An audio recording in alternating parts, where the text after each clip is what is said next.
இதை பார்க்குறான், மகா ஞானம் உள்ளதுறான். இது என்ன செய்யுது, இந்த அப்படியே வெண்சாமரம் வீசும்போது ராஜாவுக்கு அவன் சம்பளம் கொடுத்து வீச விட்டுட்டு இருக்கான். இது அப்படியே முன்னாடி இந்த luxurious life, super abundant life.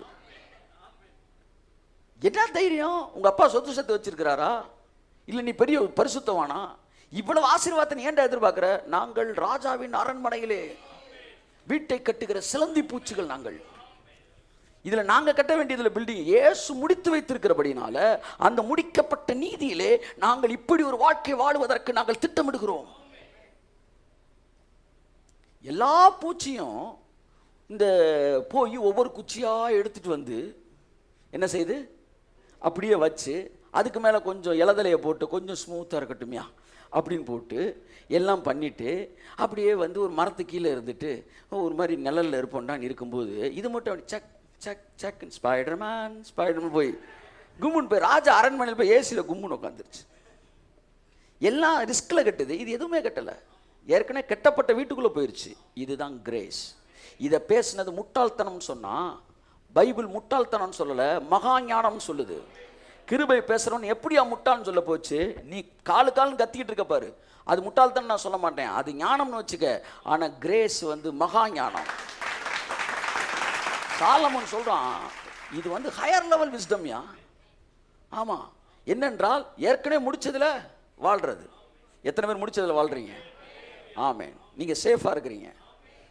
Higher level protection, higher level luxurious life. இது எல்லாம் உங்கள் உழைப்பில், அவர் உழைப்பில். ராஜாவும் மாளிகையில் ராப்பகலாய் அமர்ந்திருப்பேன். என்ன காட்டாது? சிலந்தி பூச்சி அப்படி தான் பாடிட்டு உட்காந்துருக்கு. ராஜாவும் மாளிகையில் துதித்து மகிழ்ந்திருப்பே, துயரம். திடீர்னு வந்து வேலைக்காரங்களாம் வந்து ஒற்றை குச்சி எடுத்துடுவான். இந்த இதை ஃபுல்லாக காலி பண்ணி சர்சன் போது என்ன பண்ண போகிறீங்க? வெள்ளை அடிக்க வச்சு அடிச்சு வைங்க வரேன்டா அப்படின்னு போயிடும். திரும்ப எல்லாம் க்ளீன் பண்ணி வெள்ளையை அடிச்சு முடிப்ப திரும்ப வந்துடும். பரவாயில்ல, நல்லா தான் பண்ணியிருக்கீங்க, ரைட்டா, வேலையை பாருங்க.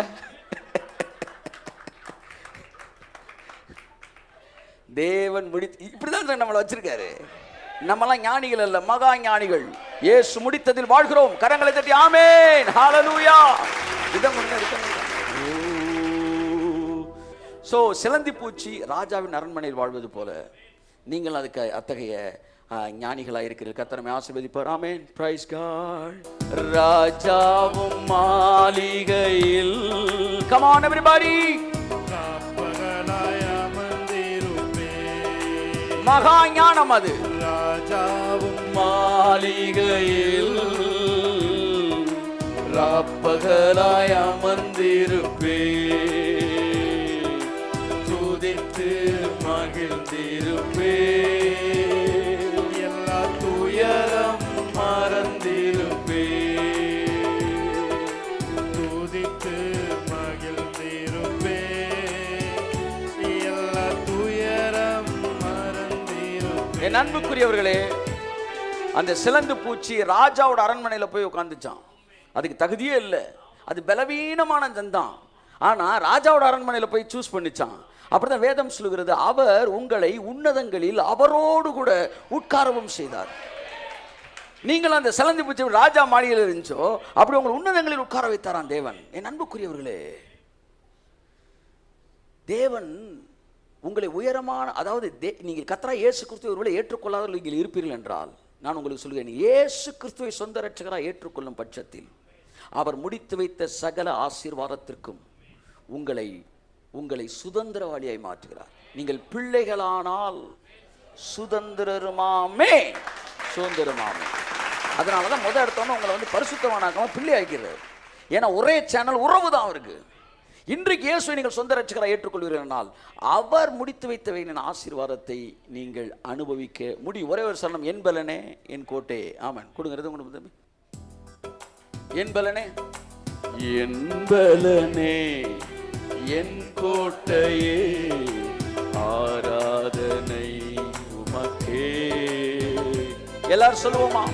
நீங்கள் ஆசீர்வாதத்திற்கு பாத்திரராய் இருக்கிறீர்கள். ஆமென்.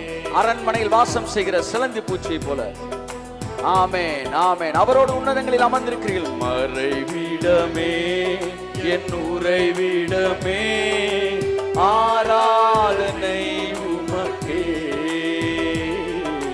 மறைவிடமே, என் உறைவிடமே, ஆராதனை உமக்கே. ஆராதனை, ஆராதனை. ஓரா சந்துரா பாபா பாபா. அப்பா அப்பா, உங்களுக்குத்தான் ஆராதனை. ஹல்லேலூயா. ஆராதனை. ஆமென். அப்பா அப்பா,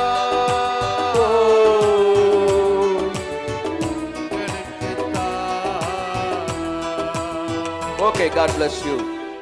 மகா ஞானமுள்ள நான்கை பார்க்கிறோம். ஒன்று, ஹையர் லெவல் செக்யூரிட்டி, அதாவது ஏற்கனவே இருக்கிற ஒரு பாதுகாப்பிலே வாழ்கிற குழிமுயல் கண்மலையின் குள்ளே தன்னுடைய வீட்டை கட்டினது. இரண்டாவது, ராஜாவோட அரண்மனையில் தன் வீட்டை கட்டின சிலந்தி பூச்சி. இதெல்லாம் அற்பமானதான், இதெல்லாம் வீக்கானதான். சத்துவம் இல்லாத ஜந்து ஒன்று, அற்பமானது ஒன்று. ஒன்று கொஞ்சம் சொல்கிறாரு, தேவன் பலவான்களை வெட்கப்படுத்தும்படி பலவீனமானவர்களை தெரிந்து கொண்டார், ஞானிகளை வெட்கப்படுத்தும்படி பைத்தியமானவர்களை தெரிந்து கொண்டார், உள்ளவைகளை அவமாக்கும்படி இல்லாதவைகளை தெரிந்து கொண்டார். இந்த உலகத்தில் இழிவாய் இழிவாய் இழிவாய் இழிவாய் எண்ணப்பட்டவைகளை எடுத்து கொடுங்க சார், விசில கொடுங்க சார். Praise God. Hallelujah. பிடித்த வசனங்களிலே ஒன்று, இந்த உலகத்தில் உள்ளவைகளை பணம் வைத்திருக்கிறவர்களை அவமாக்கும்படிக்கு இந்த உலகத்தில் இழிவானவைகள் அற்பமாய் எண்ணப்பட்டவைகளையும் இல்லாதவைகளையும்.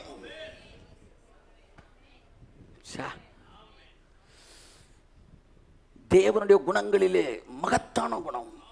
அவர் செலக்ட் பண்ணும்போது உலகத்தில் ரொம்ப பெர்ஃபெக்ட் சார், அவன்லாம் ஒதுக்குனாராங்க. எவனை இழிவா பேசினாயோ, எவனை அசிங்கமாய் பேசினார்களோ, எவன் இல்லாதவனோ, எவனை அற்பமாய் பார்த்தார்களோ. தேவனுடைய செலக்ஷனை பாருங்க, மனுஷனுடைய எலெக்ஷனை பாருங்க. மனிதர்கள் சேர்ந்து ஒன்றை தெரிந்தெடுத்தால் எலெக்ஷன். நீங்கள் எலெக்ஷனில் தெரிந்தெடுக்கப்படவில்லை, தேவன் உங்களை தேர்ந்தெடுத்த செலக்ஷன்ல நீங்க தேர்ந்தெடுக்கப்படுகிறீர்கள். இவன் யார் உங்களை இழிவா நினைக்கிறது? இவன் யார் உங்களுக்கு எடை போடுறது? உங்களை பார்த்து நல்லவனா கெட்டவனா என்று யோசிப்பதற்கு இவன் யார்? நீ என்ன வேணாலும் நினைச்சிட்டு போ, ஐ லீஸ்ட் பாதர் அபவுட் இட். ஏன்னா என்னை தெரிந்து கொண்டவர், என்னை அழைத்தவர்.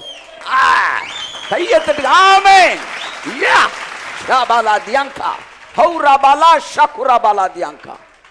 ஒரு ராஜாவை போல் வருவேன். யோபு சொல்றான், அவன் சொல்றான், என் குற்றங்களை எனக்கு எழுதி கொடு, நான் நெத்தியில கிரீடமா வச்சு ராஜா மாதிரி வருவேன்டான்றான். கடைசி அதிகாரத்தில் சொல்றான், ஐயா நான் பெரிய பாவி சார்ன்றான், நான் பெரிய டுபாக்குன்ற லெவலில் பேசிட்டான். நல்ல தண்ணி நல்ல தண்ணி நல்ல தண்ணின்னு கிளாஸ் தண்ணியை காமிச்சிட்டு இருந்தாங்க. அது இப்போ எல்லாரும் பார்த்தப்ப நல்ல தண்ணி தான் சொன்னேன். ஆனால் கர்த்தர் வந்து மைக்ரோஸ்கோப்பை போட்டு பாரு அப்படின்னாரு. பார்த்தோன்னா ஐயோ உள்ள இவ்வளோ, அதான்டா நீனாரு. ஆனால் நாங்கள் ஒரு ராஜாவை போல் நடந்து வருகிறோம். ஏனென்றால் யோபுவை போல நான் என்று சொல்கிற சுயநீதி எங்களிடத்தில் அல்ல, இயேசுவின் நீதி எங்கள் கிரீடமாக இருக்கிறபடினால், எங்கள் பாவங்கள் சிலுவையில் அறையப்பட்டபடினால் எங்களை தெரிந்து கொண்டவர் உள்ளவைகளை அவமாக்கும்படி இல்லாதவைகளை. ஒரு கூட்டத்தை நடத்தும் தேவன் என்று சொல்லுவேன், மனசு எவ்வளவு கஷ்டப்படும் தெரியுமா? ஏன்னா நான் சொல்லுவேன், ஆண்டவரே நீங்கள் சொன்ன விஷயம்லாம் நல்லா இருக்கு, உங்களுக்கு இவ்வளோ ஆசை இருக்கு, ஆனால் என்னால் நிறைவேற்றி வைக்க முடியாத அளவு. ஏன்னா என்னிடத்தில் பணம் இல்லை. அதில் எவ்வளோ பெரிய பணக்காரங்களாம் இருக்கிறாங்க. சூஸ் தம். கர்த்தர் என்று சொன்னார், உள்ளவைகளை அவமாக்கும்படி இல்லாதவைகளை தெரிந்து கொண்டேன். ஆமேன், ஆமேன். அதுதான் தேவன். சத்துவமற்ற ஜந்து அந்த குழிமுயல். ஆனால் எல்லாம் ஆடிச்சான், அது மட்டும் ஆடாமல் இருந்துச்சு. அந்த சிலந்தி பூச்சி லக்ஸூரியஸ் லைஃப் அனுபவிக்குது. மூணாவது பாருங்க, நான் மற்ற ரெண்டையும் சீக்கிரம் முடிச்சிடறேன். ஒன்று எறும்பு. இந்த எறும்பு என்ன செய்யுது, மாரி காலத்தில் தேவையானதை கோடை காலத்தில் சேர்த்து வச்சிருது. ஒரு வேலையை ஒரே தடவையில முடிச்சிருது. அல்லேலூயா சொல்லுங்க. 6 மாதம் ரெஸ்ட் அதுக்கு. அல்லேலூயா சொல்லுங்க. எறும்பு வந்து இலைப்பாறுதல் இருக்கு. ஐயா வெளியில் மழை பெய்யா, அங்கே இருக்கிற ஒரு 4 உருண்டை சாப்பாடு ஐடியா அப்படின்னு உடனே எடுத்துட்டு வராங்க. சேர்த்து வச்சதில் நாங்கள் அப்படி சிலுவையில் எங்கள் அப்பா சேர்த்து வச்சிருக்காரு. எடு, நாங்கள் தினந்தோறும் பரிசுத்தமாக்கப்படவில்லை, நாங்கள் ஒட்டுமொத்தமாக எதிர்காலத்திற்கும் சேர்த்து பரிசுத்தமாக்கப்பட்டிருக்கிறோம். நாங்கள் அன்றாடம் எங்களை கழுவி கவுத்துவதற்கு வந்து நாங்கள் கழுவல, நாங்கள் ஒட்டுமொத்தமாக கழுவப்பட்டிருக்கிறோம், நீதிமானாக்கப்பட்டிருக்கிறோம், மகிமைப்படுத்தப்பட்டிருக்கிறோம், பரிசுத்தமாக்கப்பட்டிருக்கிறோம். எறும்பு எல்லா வேலையும் மொத்தத்துக்கு முடிச்சிடும். அதான் மகா ஞானம்னாரு. கிருபைக்குள்ள வந்தவன் தன் வாழ்க்கைக்கு தேவையான அத்தனையும் ஒரே நேரத்தில் முடிச்சு வைக்கிறான். அந்த இயேசு கிறிஸ்து மகா பிரதான ஆசாரியன் நம்முடைய வாழ்க்கையின் எதிர்காலத்தின் பாவத்திலையும் சேர்த்து சிலுவையிலே முடித்தார். எத்தனை சொல்லுவார்? எறும்பு எதிர்காலத்துக்கு தேவையான முடித்து வைப்பது போல என் இயேசு என் எதிர்கால பாவத்திற்கும். அப்படின்னா என்ன? பாவம் செய்யலாமா? பாருங்க, கூட வருவாங்க போல பரலோகம் வரை தேல்கம். மறுபடி நான் சொல்லுகிறேன், நான் அன்புக்குரியவர்களே, இயேசு தன் வாழ்ந்த நாட்களிலே பாவத்தை விடுவதை பற்றி பேசவே இல்லை. ஆனால் பாவத்தின் விடுதலையை ஜனங்களுக்கு கொடுத்தார். நீங்கள் பாவத்தை விடுவதை பற்றி பேசுகிறீர்கள், ஆனால் கிருபை விடுதலையை பற்றி பேசுகிறது. பாவம் செய்யலாமா என்ற கேள்வி கேட்கணும். நீங்கள் உடனே போய் மரண சாயல் பார்ட் 1, 2, 3 உயிர்த்தெழுந்த சாயல் இதெல்லாம் நீங்கள் கேட்டிங்கன்னா இந்த கேள்வி உங்களுக்கு என்ன செய்யாது? வராது. எறும்பு வேலையை மொத்தமாக முடிக்குது. கிருபைக்குள் வந்தவனுக்கு சொல்லி டெய்லி காலையில் எழுந்திரிச்ச உடனே, ஆண்டவரை நான் பரிசுத்தவானாக எழுந்திருக்கிறேன், இவனை பரிசுத்தவானாக எழுந்திரிச்சிருக்கிறேன், என்னோட பாவங்கள் சிலுவையில் சுமந்து தீர்க்கப்பட்டது, என் வியாதிகள் சிலுவையிலே குணமாக்கப்பட்டது, இப்பொழுது நான் சுத்தமாக இருக்கிறேன் என்கிற ஸ்லோகத்தோடு தான் நீங்கள் எந்திரிக்கணும். நமக்கு என்ன சொல்லிக் கொடுத்தா பெந்தேகோஸ்தே எழுந்திரிக்கும் போது கழுவுங்கப்பா அப்படி தான் தூங்கினாங்க. நீங்கள் நைட்டே ஜோம் பண்ணிட்டு தூங்குங்க, காலையில் எந்திரிக்கும் போது ஆண்டவங்க ரத்தத்தில் கழுவு வாயில் வருமா வராதா? வரும். ஏன்னா நம்மளை அப்படி வளர்த்துட்டாங்க. ஆனால் உண்மை என்ன தெரியுமா? சத்தியம் என்ன தெரியுமா? சத்தியம் என்னன்னா, உங்கள் வாழ்க்கையின் அத்தனை பாவத்திற்கும் ஒரு பலி செலுத்தப்பட்டு நீங்கள் நீதிமானாக்கப்பட்டு நிற்கிறீர்கள். நீங்கள் உணர்ந்தாலும் நீங்கள் உணராவிட்டாலும் நீங்கள் நீதிமான்கள் தான். அவ்வளோதான். whether you believe it or not, whether you feel it or not, அவர் பார்வையில் உங்கள் பேர் நீதிமான் தாங்க. பல தடவை சொல்கிறேன், திரும்பவும் சொல்கிறேன். குற்றவாளி கூண்டில் ஏறி இருக்கார். உடனே நீதிபதி சொல்கிறார் அங்கேருந்து, குற்றவாளி கூண்டில் இருக்கிற குற்றம் சாட்டப்பட்ட குற்றவாளியாகிய இவர் அப்படின்னு சொல்லுவாங்க. ஐயா என் பேர் கருப்புசாமியானோ? கருப்புசாமியோ ராமசாமியோ? இப்போ உன் பேர் ஈபிகோ 302 படி நீ ஒரு கொலை குற்றவாளி. அப்போ அவன் பேர் ராமசாமி. ஐபிசி வழியாக பார்த்தா அவன் பேர் தெரியாது, அவனுக்கு வேற பேர். அப்படித்தான் உங்கள் பேர் ராமசாமியாக இருக்கலாம், குப்புசாமியாக இருக்கலாம். பிதா உங்களை இப்படி பார்க்குறதே கிடையாது. பிதா உங்களை பார்க்கும்போது சிலுவையின் வழியாகத்தான் பார்க்குறாரு. ஐயா என் பேர், உன் பேர் நீதிமான் தான். 2000 வருஷம் முன்னாடி சிலுவையிலே இயேசு சிந்தின ரத்தத்தின்படி நீதிமானாகிய இவனுக்கு அப்படித்தான் தொடங்குறாரு. என்னை தேவன் சிலுவையின் வழியாய் பார்க்கிறார். உங்க சாயலை மறந்துடாதீங்க, அது முடிக்கப்பட்டிருக்கிறது. அதுதான் உண்மை. எறும்பு சேர்த்து வச்சுட்டு ரெஸ்ட்ல இருக்குது. நீங்களும் கிருபையில் இருக்கும்போது உங்களுக்கான சகல ஆசீர்வாதத்தையும் இயேசு கிறிஸ்து சேர்த்து வைத்து இருக்கிறார் என்று சொல்லி அமைதியாக இருக்கிறேன். அதனதின் காலத்தில் அவ்வளோதான் மேட்ரு. ஜோம் பண்ணிட்டு அமைதியாக இரு, பதறாத. அல்லையா சொல்லுங்க. ஆமாம், 4 பேர் போகிறோம் கடைக்கு. உங்களுக்கு என்ன இட்லின்றான், ஒருத்தன் என்ன சொல்கிறான் தயிர் சாதன்றான், ஒருத்தன் பிரியாணின்றான், ஒருத்தன் வந்து அந்த தோசையில் மேலே வந்து பாருங்கள் அந்த மசால் வச்சு லைட்டாக எண்ணெயை மேலே கொஞ்சம் எக்ஸ்ட்ரா ஊற்றி முருகலாக போட்டு பதமாக வெளியிடுங்க அப்படின்ட்டான். அப்படியா அப்படின்றாங்க. 4 பேருக்குள்ளே ஆர்டர் போயிடுச்சு, மெனு சொல்லியாச்சு. திரும்ப எப்பெல்லாம் வந்து அந்த வெயிட்டர் கிராஸ் ஆகிற அப்போல்லாம் சார் மசால் வடை அப்படி சொல்லலாம் தேவையில்லை, சொல்லிட்டீங்களே க்ளீனாக போயிடும். ஒரு சர்வர் நீங்கள் சொன்ன ஒரு தடவை சொன்ன ஆர்டரை கரெக்டாக உள்ளே போய் சொல்லியிருக்கிறான்னா தேவன்ட்ட நீங்கள் சொன்ன விண்ணப்பம் போய் என்ன சார் நினைக்கிறீங்க நீங்கள்? யார் சார் சொன்னது அவரை சுரண்டணும்னு? யார் சொல்லி கொடுத்தவரை காலரை பிடிச்சி ஆட்டணும்னு? விடாதிருங்கள். ஏன் கேட்கக்கூடாதபடி என் செவி மந்தமாகவில்லை. ஒரு வெயிட்டர் சொன்னோன்னு நோட்ஸ் எழுதிட்டு அடுத்து வரும்போது மசால் தோசை தானே க்ளீனாக போட்டுக்கிட்டு இருக்காரு மாஸ்டர்ன்றான். அதை விட தேவன் மட்டம் ஆயிட்டான்றேன். ஒரு தடவை சொன்னா போதும். இட்லி வந்துருச்சு, தயிர் சாதம் வந்துருச்சு, இன்னொருத்தனுக்கு வந்து தோசை வந்துருச்சு, என் ஐட்டம் இன்னும் வரல. என்ன சார் உங்கள் ஐட்டம் முக்கியமான ஐட்டம் சார், லேட்டாக தான் வருன்றான். சார் அவருக்கு இட்லி வந்துருச்சு, அவர் இட்லி கேட்டார் வந்துருச்சு, நீங்கள் கேட்ட பிரியாணி. அப்போ ஒரு டேபிளில் 3 பேருக்கு வந்துருச்சு, ஐயோ எனக்கு வரலன்னு சொல்லக்கூடாது, உங்களுக்கு வரும், ஸ்பெஷலானதெல்லாம் லேட்டாக தான் வரும். இதில் என்ன உங்களுக்கு குழப்பம்? 4 பேர் சேர்ந்து நான் ஆர்டர் போட்டோம், வரும் சார் வரும். உன்னை ஊக்கத்தோடு ஜெபிக்கிறீங்களா? ஓ ஆண்டவரே மசாலா தோசை எப்படி ஆகிலும் வரவில்லை தடிக்கு. சொன்னதோடு நிப்பாட்டிக்க. சுட வேண்டியது கொண்டு வந்து டேபிள் வைக்கிற வரைக்கும் அவர் பொறுப்பு. ஆமென் சொல்லுங்க. Christian life is very simple. சேர்த்து வைத்திருக்கிறார். அதினதின் காலத்தில் நேர்த்தியாக ரிலீஸ் பண்ணுவார். 4வது, தனக்கு தலைவன் இல்லாதிருந்தும் பவுஞ்சாய் புறப்படுகிற வெட்டுக்கிளி. இந்த வெட்டுக்கிளிக்கு மட்டும் லீடர்ஷிப்பே கிடையாது. பழைய ஏற்பாட்டில் இருக்கவனுக்கெல்லாம் கட்டளை இருந்துச்சு, பழைய ஏற்பாட்டில் இருந்து பிரமாணம் இருந்துச்சு, அந்த பிரமாணத்தின்படி தான் நடப்பாங்க. ஆனால் புதிய ஏற்பாட்டில் இருக்கவனுக்கு பிரமாணமே கிடையாது. இந்த வெட்டுக்கிளிக்கு தலைவனே கிடையாது.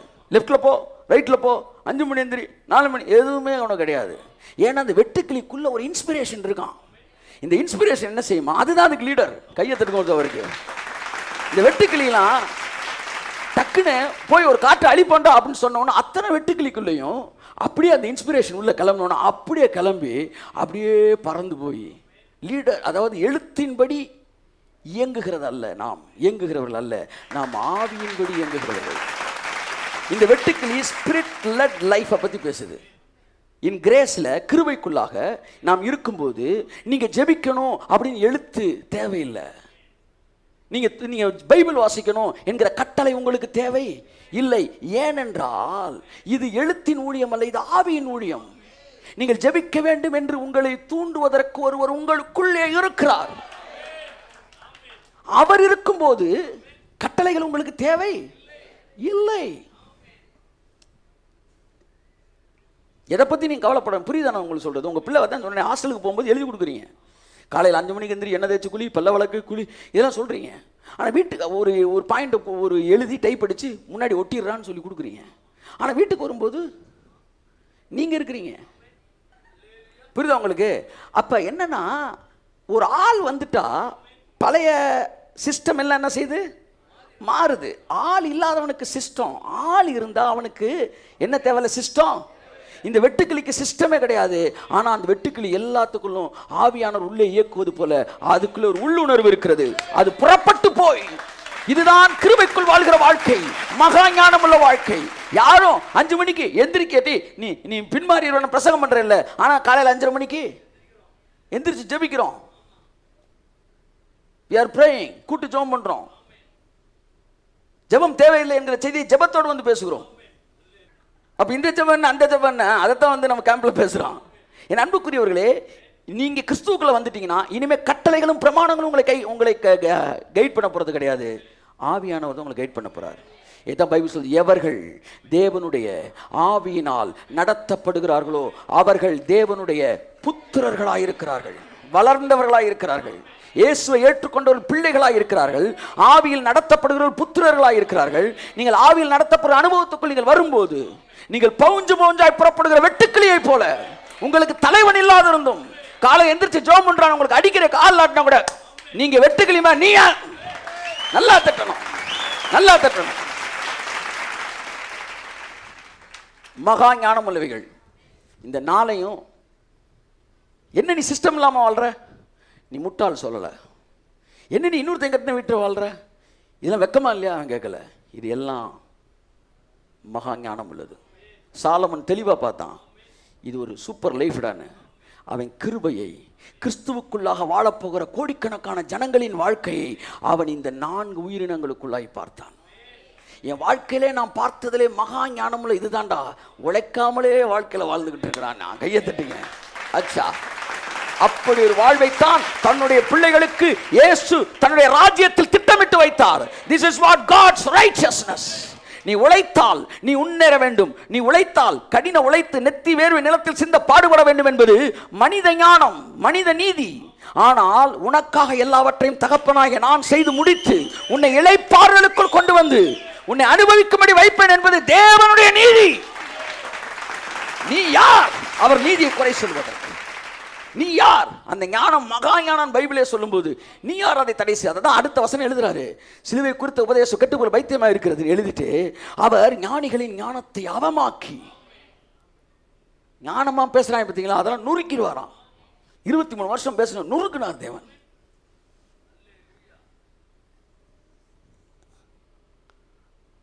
தேவன் இல்லாதவளை தெரிந்து கொண்டு ஒரு எளிமையான வாழ்க்கை, ஆனால் உயர்ந்த ரக வாழ்க்கை, உங்கள் வலிமைக்கும் மேலாய், உங்கள் எல்லைக்கும் மேலாய் வாழ்கிற ஒரு வாழ்க்கையை இலவசமாய் உங்களுக்கு தந்திருக்கிறார். இந்த காலை வேளையில் சொல்லுகிறேன், இலவசமாய் ராஜாவின் ஆசீர்வாதத்தை அனுபவித்த சிலந்தி பூச்சியை போல, இலவசமாய் ஒரு பாதுகாப்பை அனுபவித்த ஒரு குளிமுயலை போல, எதிர்காலத்தை குறித்து கவலைப்படாமல் சேர்த்து வைத்து வாழ்கிற எறும்பை போல, தலைவனும் சிஸ்டம் இல்லாதிருந்தும் உள்ளுணர்வினாலே தூண்டப்பட்டு வாழ்கிற வெட்டுக்கிளிகளை போல கர்த்தர் நம்மை வாழ வைத்துக் கொண்டிருக்கிறார். இன்னும் வாழ வைப்பார். இயேசு கிறிஸ்துவின் நாமத்தில் இவர்களை ஆசீர்வதிக்கிறேன், ஜெபிக்கிறேன் ஜீவனுள்ள நல்ல பிதாவே. ஆமென், ஆமென், ஆமென்.